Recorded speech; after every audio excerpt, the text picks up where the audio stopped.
Alright, guys, welcome. We're finally here for the Guardians of the Galaxy Volume 3 movie review. More like a discussion, honestly.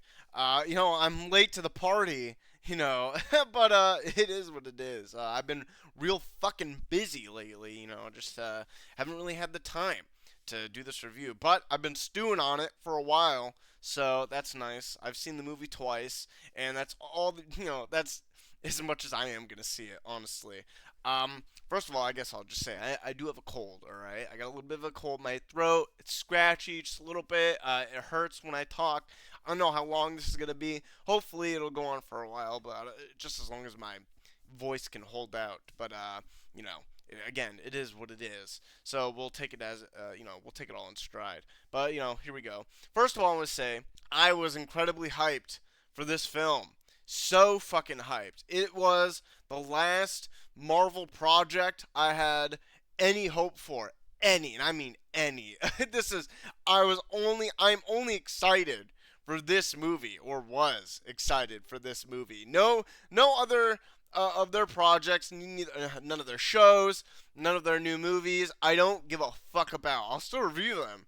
I just had, my optimism levels for those, films and shows are at an all-time low right now, and it doesn't help knowing that I do not like this movie in and of itself. There's one word for this movie. I would describe it as disappointing. Oh my god, that's such a great word to describe this movie. It is it's painful. Painful to say that because this is the last, literally. This is the last Guardians movie. Also, it's the last of like the OG Marvel group, right?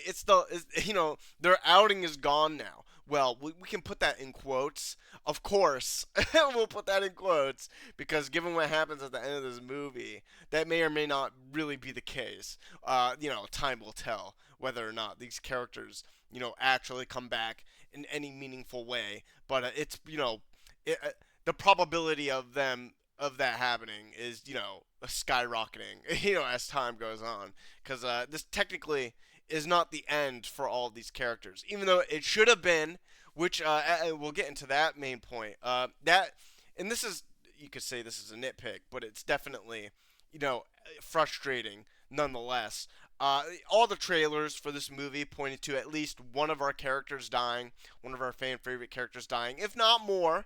But obviously, we can't do that because it's Marvel. We need money. We need money. And to get money, we can't kill characters. We need to keep them alive so we can shit them out for any other cameo we might need in the future of our big team up movies. So obviously, no one fucking dies. Not Rocket, not Peter, not Gamora. Drax was probably a huge candidate. Obviously, Rocket would have been the best candidate. But Mantis, doesn't matter. Not even Nebula, right?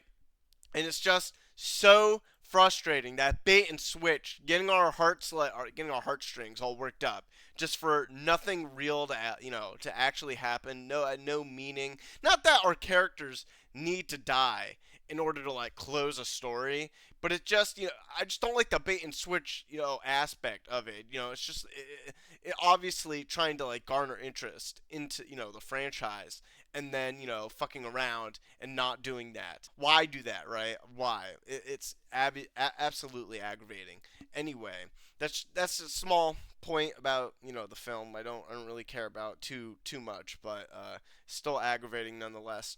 Adam Warlock, fuck. This movie. Before I even get into Adam, this movie does a great job, a really great job of just continuing to destroy characters we've known for a long time and that we love. It's the same Marvel MO that they've really started since Phase 4. Do I think this movie is worse than all the shit that happened in Phase 4? No. Not even close. Is it better? Yes. It is better. However, that doesn't mean it's good. Because Phase 4 is like this weird enigma of just, dog shit. You can't. It's so hard to compare to. This movie passes by it through leaps and bounds, but it's still a bad movie. It still does the same Phase 4 aspect of just like destroying these fan favorite characters, destroying them wholeheartedly, trying to make it seem like this new direction is a good thing, even though it's definitely not. So, and we can get into some of those other aspects. Destroying our characters is something I cannot like abide by, especially Gamora and Peter. They don't really destroy Peter. It's more so Gamora. They technically already did that in Endgame, but it's just like a further continuation of her degradation for her character. It pisses me off a lot. Um, Rocket is relatively untouched from all of this. You know, given the plot of the movie, that makes sense because he's barely in it. Like literally. So he's relatively untouched. Rocket is fine. He's a leader at the end of the new Guardians, whatever. Uh, Good for Rocket, I guess. Mantis has tons of problems of her own in this movie, character issues that are just baffling and don't make sense. Let's talk about Mantis for a little bit, even before we like talk about the plot. And the plot is, it starts out okay, and then it degrades over time. And it becomes messy and just totally messy as well. But Mantis, as a character, if you don't know, and this is crazy how they just like breeze past this, as if like the studio believes everyone is watching everything Marvel. They still believe that for some reason. So there's a mention of Mantis being Peter's sister. I had problems with this when the like holiday special came out, and I actually really liked the holiday special. It was super self-contained, and this movie is super self-contained too. Not a lot of overture into like the other Marvel stuff. It's just the last Guardian story. But Mantis being Peter's long lost half sister or whatever. It's a fine thing. They barely mention it in this film. It's breezed past. This is a huge plot point for our characters, and it's not like this character decision really changes anything for anyone. It just because they're basically the whole point of the Guardians was that they're all family anyway. I don't see the point of revealing this new characterization for Mantis and Peter when it doesn't really relate to anything in the movie, and it doesn't they don't act differently towards each other really. They're still the same kinda. It's just Mantis, that's one issue. The other issue is Mantis does horrible things with her powers to Drax, and this is a huge point for Drax's character, where the fucking Mantis and Nebula have arguments all the time apparently, and then Drax will butt in, and then Mantis will say some mean shit to Drax, and Drax will be like, "You're being mean to me," and then Mantis will just make him forget the entire conversation because she can, and then everything's fine. Like, wow, way to just manipulate, like literally brainwash, literally. What if you're family members, basically? What, like, horrible, horrible. You're a horrible person, Mantis, and it's implied that this has happened on numerous occasions. It's crazy, fucking crazy. Why would they do that? Why would they do that to Mantis? So they do a lot of bad shit with our character. I guess I'll talk about Gamora for a little bit as well. In this movie, she's part of the Ravagers now. She just isn't a Ravager. So if you remember from Endgame, Gamora was saved. The different time of Gamora, the one before Guardians 1, but like literally it's the same Gamora from Guardians 1, the one that is like nice and is like beginning to like hate Thanos, even though she already did right. If you remember the first Guardians movie and Endgame, you know that whole like wonky, horrible situation. I really hated that during Endgame. I really hated because in Infinity War again, if you remember, she had probably the best send off of a character along with like Iron Man and Black Widow. Her story was like near perfect. Her progression through Guardians 1 to Infinity War, where her relationship with Peter was fostered, very slowly, very gradually, and just like connected so well. The chemistry was great. And then they ended it. She died. However, they brought her back. But it's not the same Gamora. It's the Gamora from Guardians 1. So they just ruined all of that progression for her character. Literally, they just like cut it off. It's fucking horrible. Again, that pissed me off too on numerous levels. I think they had one of the best relationships in this whole universe. Like top three best relationships, up there with like Tony and Pepper. They might be number one. Tony and Pepper are probably number one, but you know Peter and Gamora come super fucking close. They had a it was completed. It was completed. It had its own arc, all right, and they did it wonderfully. And then they just ruined it, and it's continuing.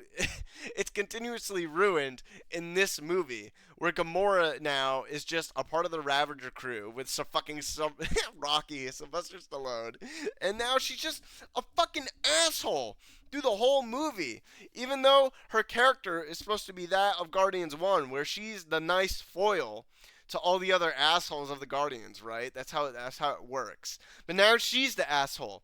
She's literally like shooting people and killing people just for, you know, to get whatever she wants. And she doesn't consider the Guardians at all, you know, for anything. And it's, you know, it's just like, why are they doing this? Why couldn't they just have kept Gamora dead? And it's they didn't.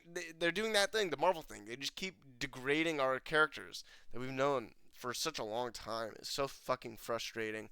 It sucks now too, because this is the last Guardians movie. Gamora's probably not coming back.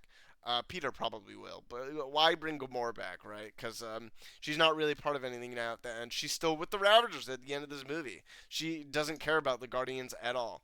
Why would they do that? I don't know. It boggles my mind. Hate it so much. Incredibly disappointing. So disappointing. Here we have Adam Warlock. You can see him on screen in all his goodness. He had a impressive showing in the beginning. Very impressive. However, he is a afterthought to everything that happens in the plot of this movie. He is nothing. It's almost like he's not even in the film. Everything after his introduction is just a bumbling mess. He. I don't even know how to describe him as a character other than literally just an idiot or a child. If that I guess technically he is a child, because I suppose he was literally just born now. What was he doing during the snap where was the high priestess gone, where all the sovereign gone? Why did it take so long for him to become birthed from his cocoon? We don't know any of that. But it doesn't matter. He's just a bumbling buffoon throughout the entire film after his first showing. In his introduction, he just pretty much, fucks up all the Guardians. He actually fucks up Rocket in this scene here. Like, he just appears and just slams him through the window and injures him, which wouldn't make sense for what we know from the rest of the film, because his goal was actually supposed to take Rocket without harming him. But then he just created, so he is a bumbling buffoon, even though he just sort of like mollywops all the Guardians, easily. It doesn't really matter. And here we have Rocket, who gets injured, and then he's basically out for the rest of the film. Uh, you know, Incredibly disappointing. I was super hyped for Adam Warlock. A huge fan of Adam and his escapades throughout the comics. I'm not a huge avid reader of the comics, so I know some things, and read some things with Adam Warlock, and they're all very good. I like them all. Such a shame that he's this bumbling fucking idiot throughout this entire film. They should have just made him the villain throughout the whole film, and then at the end, if they wanted, they can bring him into the New Guardians, and that's what happens anyway. He's just on the New Guardians side. Not that our main villain was bad. Like the High Priest, he was a very decent villain in the beginning of the film, and then just like it's just like this again, a degradation of everything as the film progresses. And it's a long movie, right? Like we see here, it's around almost 2 hours and 30 minutes, right? It's a long movie for this like last outing.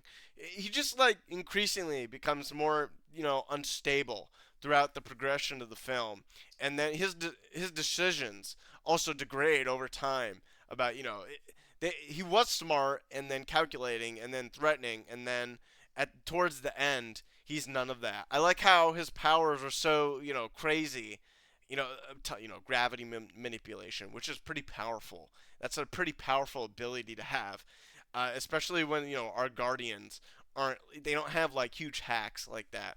But at the end of the movie, they just all take him down like easily. It doesn't matter. So there we go. Our villain.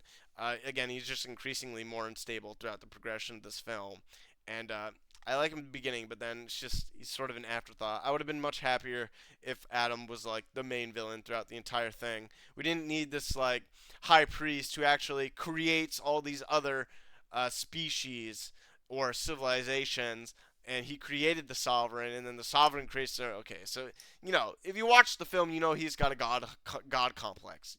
Obviously, that's the character they're going with, or the one character trait I guess he would have. Uh, Whatever. Now, it because of that, the plot is quite messy in between like certain scenes with him and just other things too. Trying to get like information from the place they need to go to like try and heal Rocket, try and fight this guy in order to beat people. And it's just disappointing. It's not good at all. Lots of parts. There are a lot of parts of specific scenes of dialogue that are just gross. Not that again, just the Marvel thing where it's not right and it sounds bad and this shouldn't have been done, but they do it anyway. Not as bad as Phase 4, again, mind you, but still not good. I will talk about one of the good things, pretty much the only good thing in this movie. Rocket and his backstory. Now, Rocket's backstory, and this is beautiful, absolutely beautiful. James Gunn did a wonderful job here. Almost like this part was actually planned, where Rocket gets hurt, and then sporadic scenes of our characters talking about Rocket and try to help him. We get flashback scenes of Rocket and his family before he went to the Guardians. Basically, how Rocket came to be, his origin story, and it's quite beautiful seeing his backstory and all the horrible things that were done to him, all the horrible things that were done to his comp friends. Yeah, they're friends. They even though like they can't even like touch each other because they're in cages, but they all just like talk to each other here. And this is his best friend. I forget her name, Olivia or something like that. Live, Otter, whatever. Point is, these flashback scenes are a nice reprieve from the messy tonal shifts between all the comedy that is in the movie to the serious moments that are just handled poorly, generally handled poorly throughout the whole film. That's another thing. They do this thing. This has been going downhill for a long time now. It seems all these Marvel projects, they don't know how to juggle comedy between the serious moments in our film anymore. They've degraded that, and it's now a total mess. Whenever we're supposed to get a serious moment, and then it's just riddled with Drax doing weird comedy, or Mantis, even Peter sometimes, and it's just another frustrating thing. Coupled with bad dialogue in between these scenes, it's not good. It's being handled very poorly, and I don't like it. However, all these nice scenes, they're great. I love them a lot. Really, we're characterizing Rocket, even though he's barely in the film doing anything, which is that's hard to do sometimes for films like these. They do a good job with Rocket, so that's pretty much all the nice things I can say. Oh, there's one other nice thing. Cracklin. Kragan? Whatever his name is. James Gunn's brother. you know he's got. This is Cosmo, by the way. Cosmo's also in the film. Cosmo has the power of telekinesis. It's crazy. There's also one joke that maybe goes on too long with Cosmo. The bad dog thing with, Cosmo and Kraglin, where Kraglin's like, "You're a bad dog." Cosmo's like, "No, I'm a good dog. Please." It's just with this weird obsession for Cosmo to please call me a good dog. It's funny at first, I think, and then it's sort of I get sort of used up by the end of it. With the payoff, there's a payoff for it where Kraken's like, "You are a good dog," and then Cosmo licks him in happiness. It's just funny, I guess, kind of. That's all right. There's another scene with Kraglin. Let me see if I can try to get here. It's actually very, very nice where Kraglin finally learns how to. There's a lot of Kraglin in this movie. He finally learns how to use Yondu's weapon. And there's just a nice scene where he figures out how to use it. Yondu is there, literally Yondu, and he's just telling. We hear Yondu's voice. It's not your heart, it's not your brain that moves it. It's your heart, you know. And that I didn't expect that scene at all. Let me see if I can get that like actual image here of Yondu. Probably not, but that's fine. Whatever. I think you get the point. This is just another nice scene I didn't expect to see Yondu. At least they remembered him, you know. Pretty nice. Um, that's all the nice things of this movie. They aren't enough. The nice things simply aren't enough for all the bad things that happen here. It makes the movie worse off knowing that these bad scenes for this film are just for the end of the movie, right? For the end of this part of the franchise. It's crazy. So disappointing. Absolutely disappointing. It's just I'm so sick of Marvel. It's they can't get it together. Still, they've had an entire phase of shit, and Phase 5 now, where this movie is in, is just not good. Ant Man was horrible. Is this movie better than Ant Man? Yes. I know I didn't like really do a review on Ant Man, but Ant Man is like another travesty along with like Phase 4. I would say this movie is not a travesty. It's just bad. It's just disappointing and not very good. But for a last outing for this, for a movie of this caliber, where everyone is so because it's the Guardians, it's another one of the OGs. They have like two really great films, and then this shit happens. It's just saddening, so saddening, and I'm sick of Marvel. I'm fucking sick of them. I just want them to get their shit together. Hopefully they'll do it soon. But it seems like they're just not gonna do it. Sometimes like Spider-Man, No Way Home or Far From Home were like the only like set of reprieve from like Phase 4, where that was like the best film in that entire phase. Who knows? Who knows where they're gonna go from here? Obviously, at the end of the movie, obviously, the already said that they defeat their villains, and then they go their separate ways, and they say "fuck off" to everyone. I guess. All the Guardians, kind of leave and do their own thing. Uh, Weird dialogue scenes with Mantis again. She's like, I've always been doing what everyone's wanted me to do. I've never done, whatever I wanted by myself, which is a lie because she didn't have to be with the Guardians after the whole ego fiasco. She did that on her own. No one asked her to come with them. This is weird. It's just weird that I had so much hope for James Gunn in this movie. It's just I don't know. I feel like all the executives above him probably like making calls that he can't go up against, which and that's probably true because it seemed like there was a plan for Rocket and his backstory and plans for other things that didn't really get too much screen time that should have. Like Adam Warlock is definitely one of them, but I don't know. There's no other word for it, man. There's no other word. It's just disappointing, right? I'm pretty much done with all these Marvel projects. I have no hope for any of them now after this, especially after this. Who gives a shit about anything else that comes out of Marvel anyway? Like Secret Wars is coming out. That one's probably going to be more serious than all the the ones in Phase 4. But I'm not I have no hope for that one, of course. Uh, what else are they even doing? That's the only one I can really remember off the top of my head, honestly.